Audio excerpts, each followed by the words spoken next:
Breaking news Johnny master కు సంబంధించిన breaking news ఇది. జానీ మాస్టర్ ను కాపాడే ప్రయత్నం జరుగుతుందా? లైంగిక వేధింపుల ఆరోపణలతో జానీ మాస్టర్ ప్రస్తుతం రిమాండ్లో ఉన్నాడు. 14 రోజుల రిమాండ్ విధించింది కోర్టు. ప్రస్తుతం చంచల్గూడ జైల్లో ఉన్నాడు జానీ మాస్టర్. అయితే జానీ మాస్టర్ను కాపాడే ప్రయత్నం సినీ ఇండస్ట్రీ నుంచి జరుగుతోంది అంటూ మాటలు వినిపిస్తున్నాయి. జానీ మాస్టర్ కేసును ఫిలిం ఇండస్ట్రీ పెద్దగా సీరియస్గా తీసుకోలేదు అనే మాటలు వినిపిస్తున్నాయి. పోలీసులే చూసుకుంటారులే అన్న రీతిలో వ్యవహరిస్తున్నారు అని చెప్తున్నారు కొంతమంది. కేసు తీవ్రత ఇంతలా ఉంటే తమ కమిటీ రిపోర్ట్ 90 రోజులకు వస్తుందని ఫిలిం ఛాంబర్ చెప్తుంది. ఫిలిం ఛాంబర్ తీరును బహిరంగంగానే తప్పుపట్టారు ప్రొడ్యూసర్ నట్టికుమార్. అటు జానీ మాస్టర్ను కాపాడడానికి టాలీవుడ్లో ఓ ప్రముఖ హీరో ప్రయత్నిస్తున్నారని, ఒక స్టార్ హీరో ప్రయత్నిస్తున్నారు అంటూ ప్రచారం కూడా జరుగుతోంది. ఇటు జానీ మాస్టర్ నన్ను లైంగిక వేధింపులకు పాల్పడ్డాడు, నాపై సెక్సువల్ అసాల్ట్కు పాల్పడ్డాడు, నేను మైనర్గా ఉన్నప్పుడే నాపై సెక్సువల్ అసాల్ట్కు పాల్పడ్డాడు అని జానీ మాస్టర్ అసిస్టెంట్గా పనిచేసిన ఒక మహిళా డాన్సర్ ఫిర్యాదు చేశారు. కానీ జానీ మాస్టర్ భార్య మాత్రం ఇదంతా కుట్రనంటున్నారు. మరోవైపు జానీ మాస్టర్ కేసును ఫిలిం ఇండస్ట్రీ, ఫిలిం ఛాంబర్ పెద్ద సీరియస్గా తీసుకోలేదు అని ఇండస్ట్రీకి సంబంధించిన వాళ్ళు ఒక్కొక్కరు ఒక్కొక్క రకంగా మాట్లాడుతున్నారు. సినీ ఇండస్ట్రీకి సంబంధించిన ప్రముఖులు ఎవరెవరు జానీ మాస్టర్ కేసు గురించి ఏమేమి మాట్లాడారో ఒకసారి చూద్దాం. అసలు ఈ కమిటీ దగ్గరికి సెక్షువల్ హారాస్మెంట్ కేసు వచ్చే ముందే ఆ ఇంటర్వెన్షన్ అయిపోయింది. ఆ అమ్మాయి కార్డ్ ఇష్యూస్ ఏవైతే ఎంప్లాయ్మెంట్ ఇష్యూస్ ఉన్నాయో అవి స్టార్ట్ చేసేసారు. But in the bargain when I spoke to her, when Bharadwaj garu spoke to her, we found out the card వెనకాల ఉన్నటువంటి అసలు issue is sexual harassment. The reason for her not being able to work the way that her talent, she's extremely talented. The choreographer who she alleged is also extremely talented.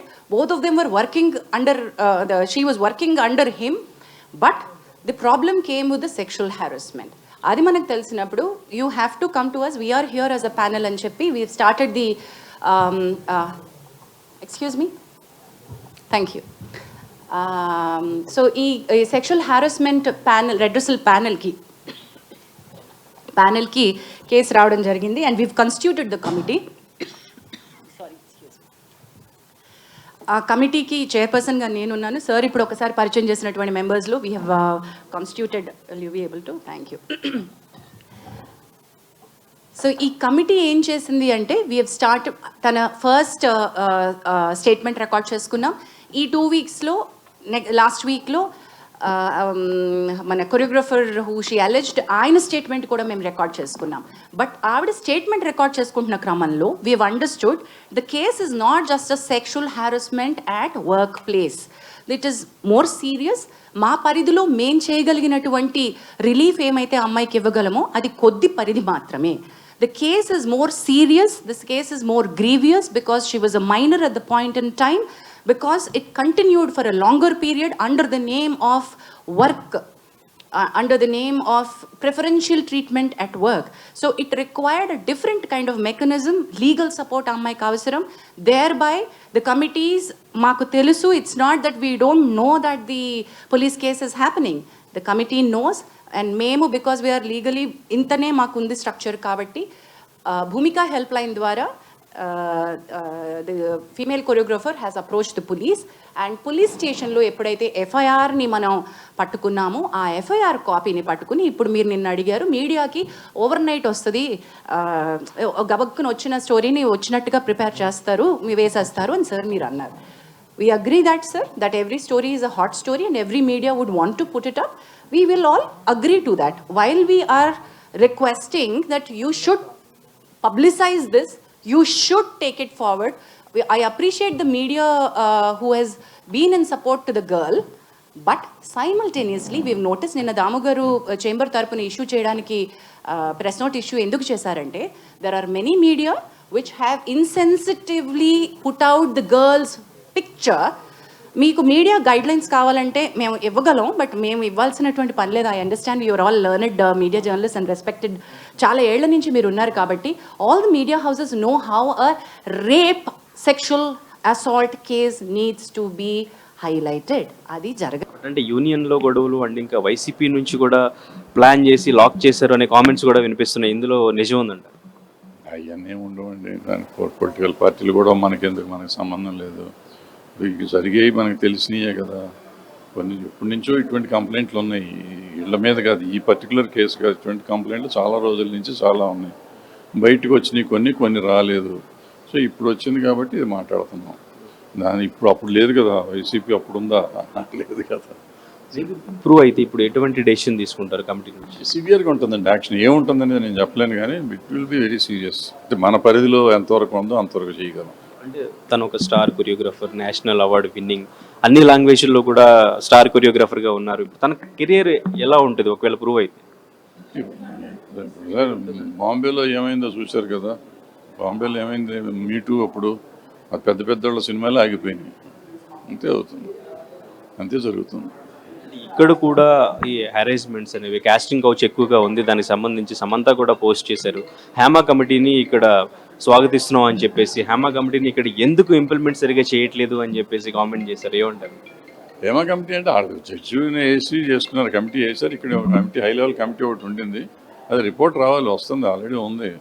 మన వాళ్ళు కూడా ఇంటర్వ్యూలు చేశారు, అట్లాగే చేస్తే అది వస్తుంది, త్వరలో వస్తుంది. గవర్నమెంట్ మారింది కదా, మధ్యలో టైం పోయింది. ఆ టైం పోయి ఉంది. ఇప్పుడు ప్రాబ్లీ ఎఫ్డీసీ యాక్టివ్ అయితే 4 రోజుల్లో వచ్చేయచ్చు అది కూడా. బట్ అమ్మాయిలందరూ కూడా ఈ స్టార్డమ్ ఉన్న స్టార్స్ని, వాళ్ళ స్టార్డమ్ని, వాళ్ళ మనీని యూజ్ చేసుకోవడానికి కొంతకాలం వాళ్ళ దగ్గర ఉండి తర్వాత బయటకు వచ్చిన తర్వాత ఇటువంటి ఎలిగేషన్స్ అన్నీ కూడా చేస్తూ ఉన్నారు అని చెప్పేసి కామెంట్స్ వినిపిస్తున్నాయి. ఎవరు ఇష్టం వచ్చిన కామెంట్ వాళ్ళు చేస్తారండి. ఉంది ఇప్పుడు అదే, దాన్ని ఒక ఫాల్స్ కామెంట్, ఫాల్స్ అనేది దాన్ని అంటాం. తప్పుడు స్టేట్మెంట్ కూడా అవ్వచ్చు కదా. అటువంటి మీరు చెప్పింది తప్పుడు స్టేట్మెంట్ కింద అవుతుంది కదా. నాకు ఇష్టమైతే నేను ఒకటి చేస్తాను, ఇష్టం లేకపోతే ఇంకోటి చేస్తాను అనేది తప్పు అవుతుంది కదా. సో అదే అందుకే ఎంక్వైరీ చేసేది, మనం చేసేది. లేకపోతే ఎంక్వైరీ లేకుండా కంప్లైంట్ రాక. ఇప్పుడు ఇష్యూ ఏంటంటే is a target Jani master. ఇది బ్యాక్గ్రౌండ్ ఏదో కొత్త జరుగుతుంది, ఇది ఒకటి. నెంబర్ 1. రెండో ఇష్యూ ఏంటంటే అమ్మాయికి నేను చూసిన వీడియోస్ అన్నీ, ఆమె చూసిన హిస్టరీ ప్రకారం ఆమె ఒక గోల్ పెట్టుకుంది. ఒక గోల్ అంటే ఆమె డీలో జానీ మాస్టర్కి పరిచయం అయింది. ఓకే, ఈమెకంటే చాలా బాగా డ్యాన్స్ చేసేవాళ్ళు సీనియర్స్ ఉండొచ్చు. అయితే ఒక అడ్డదారిలో నుంచి జానీ మాస్టర్ దాంట్లోకి దూరింది. జూరీ ఏదో ఆశ జానీ మాస్టర్ చూపించింది. జానీ మాస్టర్ దగ్గర అసిస్టెంట్గా జాయిన్ అయింది. అది ఆకర్షణ అవ్వచ్చు, ఏవైనా అవ్వచ్చు. మేబీ దానికోసం మనం ఆ క్వశ్చన్స్ మనకు అవసరం లేదు. అక్కడ ఆమె మైనర్, జాయిన్ అయ్యేటప్పుడు మైనర్గా జాయిన్ అవుతాడు. ఇక్కడ ట్విస్ట్ ఏంటంటే మైనర్గా జాయిన్ అయ్యింది అసిస్టెంట్గా, సారీ డాన్సర్గా. ఎందుకంటే డాన్సర్ తర్వాత అసిస్టెంట్ కార్డు ఇస్తారు, అసిస్టెంట్ తర్వాత ఇంకో ఇస్తారు, మళ్ళీ వెంటనే డాన్సర్ కార్డు ఇవ్వరు మామూలుగా అయితే. అంటే అది యూనియన్ రూల్స్. డాన్సర్కి కూడా యూనియన్ 18 తర్వాత ఇస్తారు, బిఫోర్ మేజర్కి కార్డ్స్ ఇవ్వరు. కనుక ఆమె కార్డు ఎలాగిచ్చారు 16 సంవత్సరాలకి? నెంబర్ 1 ప్రశ్న. నెంబర్ 2, ఆ 16 సంవత్సరాలకి ఏ షూటింగ్లో జాయిన్ అయ్యింది? Dance master Jani master assistant level, dance master program incharge ఎవరు, ఆ షూటింగ్ నిర్మాత ఎవరు, ఆ లొకేషన్ ఎక్కడ, ఆ మేనేజర్ పేరేంటి, ఆ కంపెనీ పేరేంటి? ఈ ఫోక్స్ చట్టం కింద మైనర్కి మనం మామూలుగా కాదు, ఆమె ఒప్పుకొని చేసినా, ఆమె ఒప్పుకోకుండా చేసినా, ఏం చేసినా 100% రేప్ అటెంప్ట్ కింద వస్తుంది. రేప్ అటెంప్ట్ కింద వస్తాడు. ఆమె విక్టిమ్. ఆమె మీద కేసు పెట్టాడు, జానీ మాస్టర్ మీద కేసు పెట్టేదాడు. ప్రోత్సహించేవాడు అంటే లొకేషన్ ఎక్కడ, ఏ లొకేషన్లో ప్రోత్సహించారు? పలానా లొకేషను, పలానా షూటింగ్. ఆ లొకేషన్ ప్రొడ్యూసర్ ఎవరు? పలానా పేరు. ఆ డైరెక్టర్ ఎవరు? పలానా పేరు. ఆ మేనేజర్ ఎవరు? పలానా పేరు. అక్కడ ప్రోగ్రామ్ ఇన్ఛార్జ్ ఎవరు? పలానా పేరు. వీళ్ళందరి మీద కేసులు రిజిస్టర్ అవ్వాలి. వీళ్ళందరి మీద కేసులు రిజిస్టర్ అవుతాయి. ఎందుకంటే ఈయనకి ఆ అమ్మాయిని రేప్ చేసే సపోర్ట్ చేసిన వాళ్ళు వీళ్ళంతా. Is a location, is a కాజాప్ యాక్షన్ లొకేషన్లో ఆ పోక్స్ చట్టం కింద ఆ అమ్మాయి ఒప్పుకున్నా ఒప్పుకోకపోయినా ఒకవేళ నిజంగా జరిగి ఉంటే ఆ జరిగిన సిచ్యువేషన్ మొత్తం టోటల్గా ఆ పోక్స్ చట్టం కింద కంపల్సరీ వీళ్ళందరూ లోనకి వెళ్ళాలి. ఓకే, ఇది పోలీస్ ఇన్వెస్టిగేషన్లో తేడాలి. నెంబర్ 1. నెంబర్ 2, ఆ 7 సంవత్సరాల నుంచి మనం చరిత్ర చూసుకుంటూ వస్తే ఇప్పటికి 22 సంవత్సరాల వయసు వస్తుంది ఆమెకి. ఈ 22 సంవత్సరాల్లో నేను మొత్తం టోటల్గా ఆమె వీడియోస్ అన్నీ చూశాను. ఆమె మొత్తం టోటల్గా నా దైవం, నా గురువు, మా ఆయన లేనిదే నేను లేను అనుకుంటూ వచ్చింది. ఆమె గోల్ ఎక్కడ రీచ్ అయిందంటే షారుఖ్ ఖాన్తో, సల్మాన్ ఖాన్తో almost is Johnny master biggest. ఆ బిగ్గెస్ట్ దగ్గర అసిస్టెంట్గా ఆయన మొత్తం టోటల్గా డ్యాన్స్ అయిపోయిన తర్వాత అసిస్టెంట్గా కార్డు తీసి ఇచ్చాడు. అసిస్టెంట్గా కార్డు తీసి ఆయన అసిస్టెంట్గా పెట్టుకొని అక్కడి నుంచి మొత్తం టోటల్ టాప్ ఆఫ్ దీస్ అన్ని లొకేషన్, అన్ని సినిమా హీరోయిన్లతో ఆమె పర్ఫార్మెన్స్ చూపించుకుంది. ఆ గుడ్ పర్ఫార్మెన్స్ని అందరితో ఆకట్టుకొని ఎలాగైనా ఆమె గోల్ ఏంటంటే కొరియోగ్రాఫర్ కానీ హీరోయిన్ కానీ అయిపోవాలా. ఆమె ఎట్టి పరిస్థితుల్లో అనేది ఆయనకి ఏం కావాలో, ఆయనకి ఎలా కావాలో, ఆయన వాస్తవంగా లొంగిపోయిందా లేదా అనేది ఒకటి. ఇక్కడ ఇద్దరు స్వార్థం. ఈమె జానీ మాస్టర్ని ఉపయోగించుకొని ఈమె పైకి వచ్చేద్దాం. ఈమె అక్కడ అవకాశం దొరికింది కదా, ఈమె నా దగ్గర పెట్టుకుందాం, ఈమె ఇంకో దగ్గర ఉపయోగించుకుందాం అని ఈయన ఇద్దరు ఇస్ బిట్వీన్ రిలేషన్షిప్లోనే తయారయ్యారు తప్ప ఎక్కడా కూడా నాకు తెలిసి ఇవన్నీ అర్థమవుతున్న ప్రకారం ఓన్లీ ఇక్కడ విభేదాలు వస్తేనే బయటకు వచ్చారు తప్ప ఇక లేదు అనేది అర్థమవుతుంది. ఒకరు నేను గొప్ప నువ్వు గొప్ప అనుకొని ఇద్దరికిద్దరు ఆయన అనుకున్నాడు, నన్ను అడ్డుపెట్టి మొత్తం టోటల్గా నువ్వు మొత్తం అంతా అయిపోయి కార్డు తీసుకొని ఇప్పుడు నువ్వు కొరియోగ్రాఫర్కి బయటికి వెళ్ళిపోతావా?